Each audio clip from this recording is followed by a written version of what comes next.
Hey everyone, Anthony here with Pro Dealer Secrets. And today's video is going to be more of a relaxed one. I'm actually going to talk about floor plans.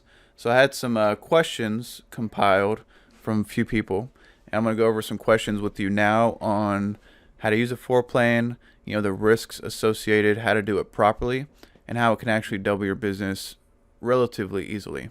So let's get right into it. So let's see, we'll start with the first question. How does a floor plan exactly work? Now, they're pretty simple. I mean, you go to an auction and you buy a vehicle, and you say, I like to floor it with AFC or whoever. And so you just take the vehicle, the floor plan pays the auction for it. And then they also do your title work a lot of times too. So you have like a full title. But as far as the fees and the structure, stuff like that, they pay for the vehicle. And then you go on the website and you'll pay the vehicle off after you sell it. Now, a lot of times a floor plan has an initial fee of like $100 or whatever, and then like a daily interest.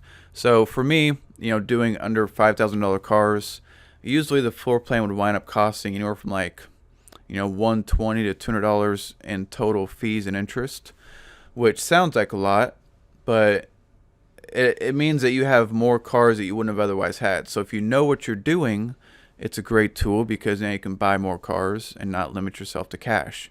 But pretty much it's just daily interest.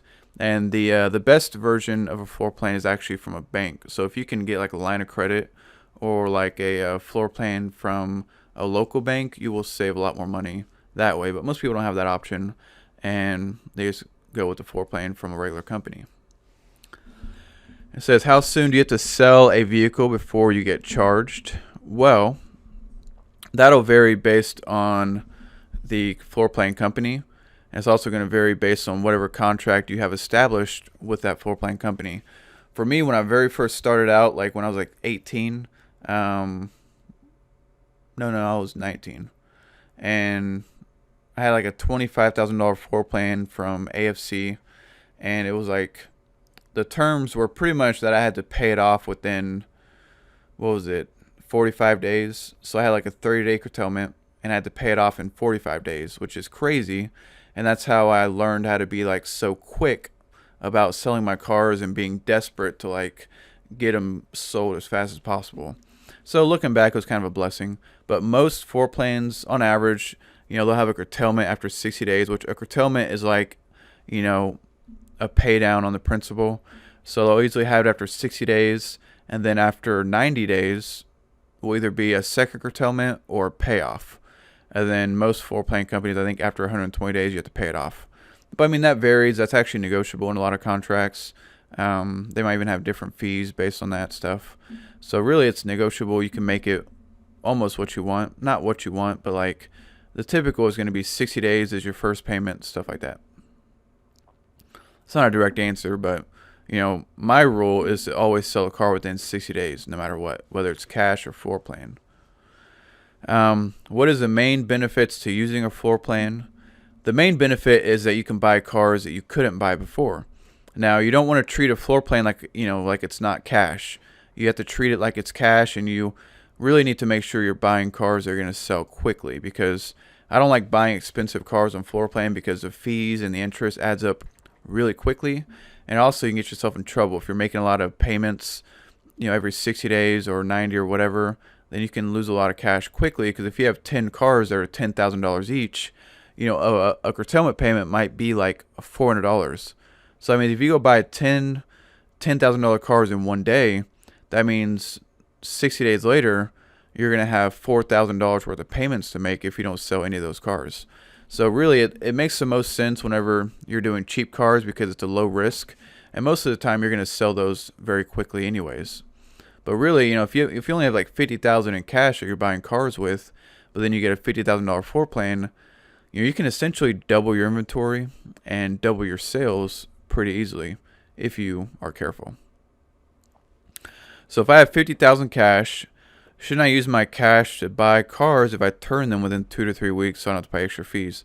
Well, yeah, I mean, if you're so worried about paying extra fees and not worried about making extra money, then you just have to shift your priorities. Because sure, if you have 50,000 cash, buy cars with that, but you might also need that cash for payroll. You might also need it to invest into like equipment or advertising or whatever. But also, if you have 50,000 in cash plus a floor plan, well, now you can sell. You can have a lot more cars to sell. So you're making, let's say you make $1,000 per car. If you have a floor plan, now you can sell 20 cars a month instead of 10.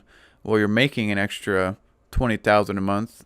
Maybe it's an extra 18,000 after the fees because you sell an extra 10 cars, $200 in fees per car. That's 2,000. But you also made $10,000 that you wouldn't have had otherwise. So really, you take the extra 10,000 you made, subtract the 2,000 in fees, you've got $8,000 that you would have never had otherwise. Is there any tricks to using a floor plan? I mean, when you're using a floor plan, you need to be just as careful, if not more careful, as when you're paying cash for a car, because it's not just free money. It's not just like a credit card you can blow. It's a vital tool for your business, because just like you want to protect your cash, you want to protect your floor plan, because you don't want to go out there and buy a $50,000 car just because you have a $50,000 floor plan. Your business model and your process should not change whatsoever with a floor plan. You just can buy more cars now. That's it. That's the difference. So as long as you treat it like that, then you don't have to worry. What is the best floor plan company and why? For me, I use a company called AFC. I think they're nationwide. Never used NextGear. They suck. They are very dishonest in my mind. They change a lot of stuff. There's a lot of fees. They have a lot of fees that are like in hiding that they don't apply, but then they might decide to apply those fees, and now you're like, what the heck's going on?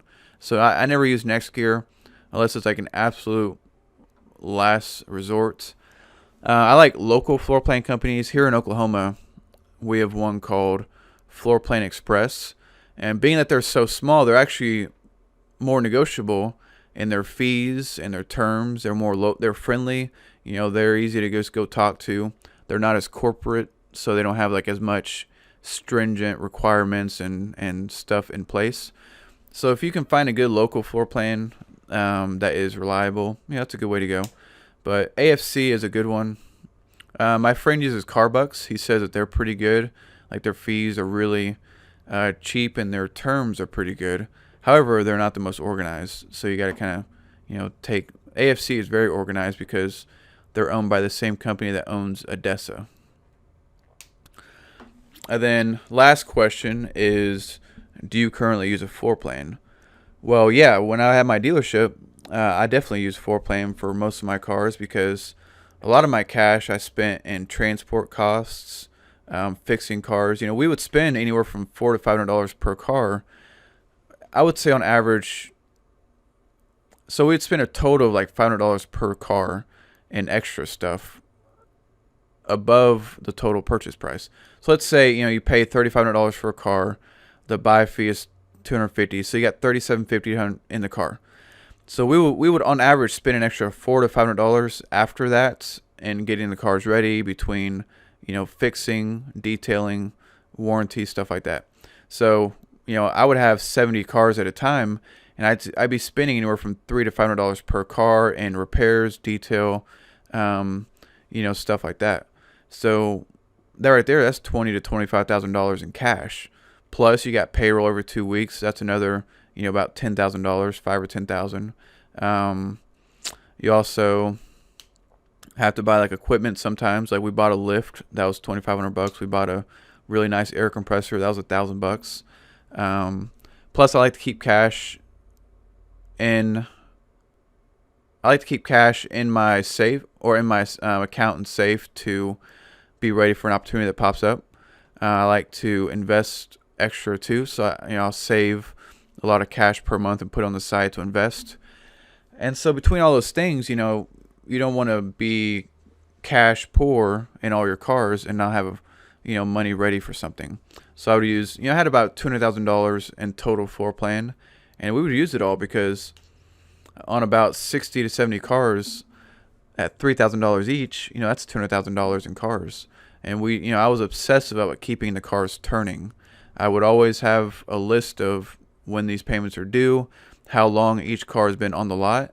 And once it hit 30 days to 45 days, we just started dumping it. I got rid of it, break even, whatever it takes, to just get rid of the bad ones and replace them with good ones. Because you're not going to make money on every car, so you just have to get rid of the ones that you won't make money on as fast as possible and replace them with cars that you will make money on, or at least you think you will. For me, the rule was we would always lose money or break even on 20% of our cars. So probably 10% of those we'd break even and 10% we lose money. So 2 out of 10, that means you got to filter through and get the shitty ones gone as fast as possible. Make your money on the good ones, and then you'll come out ahead. Just do that as much as possible, as fast as possible. And as far as floor plans, you never want to get in a situation to where you're trying to catch up on a floor plan. That's the most dangerous thing for dealers, because out of all the things out there, floor plans by far put dealers out of business more than anything else, other than maybe being stupid. But if you let's say you sell a car but you don't pay it off right away and you just use that cash for something else, or if you're in a constant cycle of trying to get a deal funded with a finance company so you're not paying it off immediately, or you're waiting, or this or that, and next thing you know, you're 3 or 4 or 5 cars behind trying to sell this car to pay off that car, and you just get into the cycle of pretty much you're going to go out of business pretty soon, because once that floor plan company does an audit and the car's not there but it's not paid off, you're going to have to pay it off. You're going to have to come up with that money. So you really have to manage it like a feral cat. Like, you have to be very careful, because at any moment, it can really bite you. But it's a good thing too, because you can use it to really grow your business very quickly. And you don't even need great credit to do this. It's very easy to get a $50,000 line of credit from a floor plan company, because to them that's nothing. But to you, I'll end with this. My first floor plan, which was $25,000, well, I made $100,000 a year off of that $25,000 floor plan. So, $25,000 bought me about 20 cheap cars at a time. So I only paid $1,000 per car. I had about 20 cars, and I sold anywhere from 30 to 40 a month, and I made $500 per car. So you add that up, 40 times 500. I don't know what that is. I think it's like 9,000. I'm sure it was like $20,000 in gross profit. So after all the expenses and everything, I was making about $10,000 a month take home. And that's from a $25,000 floor plan. That's like nothing. I mean, it's easy. A lot of dealers have like $1 million floor plans or more. But I mean, you can make this work with very, very low risk. So that's today's video. We're talking about floor plans. If you have any more questions, you can put them in the comment box below, and I'll get to them and I'll answer it. And if we make another video in the future, might do that. But hopefully this answered most of your questions. All right. So until next time, this is Anthony with Pro Dealer Secrets, and I'll see you on the next one.